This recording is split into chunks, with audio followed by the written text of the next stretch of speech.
Pada saat itu di kawasan negeri Arab, dipenuhi dengan kabilah-kabilah yang terjalin satu ikatan fanatisme atau kekuasaan yang kuat dan usaha untuk melindungi keluarganya yang sangat menonjol. Akhirnya, Abdul Muthalib pergi dalam keadaan sedih. Lalu ia berdiri di hadapan Ka'bah dan ia mengungkapkan suatu nazar kepada Allah Subhanahu wa Ta'ala. Ia berkata, "Jika aku mendapat 10 anak laki-laki dan mereka menginjak usia dewasa, sehingga mampu melindungiku saat aku menggali sumur Zam-Zam, maka aku akan menyembelih salah seorang dari mereka di sisi Ka'bah sebagai bentuk korban." Pintu langit pun terbuka untuk doanya. Sebelum sampai berlangsung, satu istrinya melahirkan anak yang kedua, dan setiap tahun ia melahirkan anak laki-laki sampai pada tahun yang ke-9. Sehingga Abdul Muthalib mempunyai 10 anak laki-laki. Kemudian berlalulah zaman dan anak-anak Abdul Muthalib menjadi besar.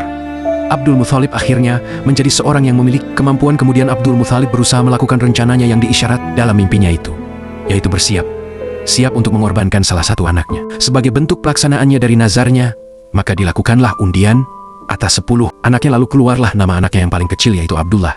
Ketika nama anak itu keluar dalam undian, maka orang-orang yang di sekitarnya berusaha memberontak. Mereka mengatakan bahwa mereka tidak akan memberikan Abdullah disembelih. Abdullah pada saat itu terkenal sebagai seorang yang bersih di kawasan Arab. Ia telah dapat menarik simpati masyarakat di sekitarnya. Ia tak pernah menyakiti seorang pun, bahkan ia tidak pernah meninggikan suaranya lebih dari orang lain. Abdullah terkenal sebagai senyuman yang paling lembut di kawasan Jazirah Arab.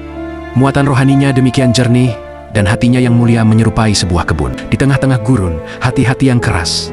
Oleh karena itu semua manusia datang kepadanya dan menantang usaha penyembelihannya.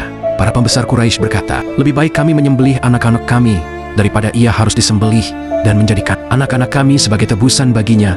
Kami tidak akan menemukan seorang pun yang lebih baik daripada dia. Seandainya kami menyembelihnya, pertimbangkanlah kembali masalah itu dan biarkan kami bertanya kepada dukun." Abdullah tampak tidak mampu menghadapi tekanan ini. Lalu ia mempertimbangkan kembali apa yang telah ditetapkannya. Kemudian mereka mendatangi seorang dukun. Si dukun berkata, "Berapakah taruhan yang kalian miliki?" Mereka menjawab, 10 ekor unta. Dukun itu berkata, "Datangkanlah 10 unta, lalu lakukanlah kembali undian atasnya dan atas nama Abdullah.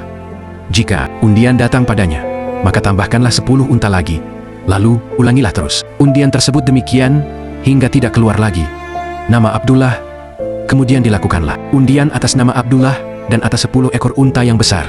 Undian itu sampai mencapai 100 ekor. Setelah itu datanglah nama unta tersebut. Maka saat itu masyarakat demikian gembiranya, sehingga berenanglah air matanya.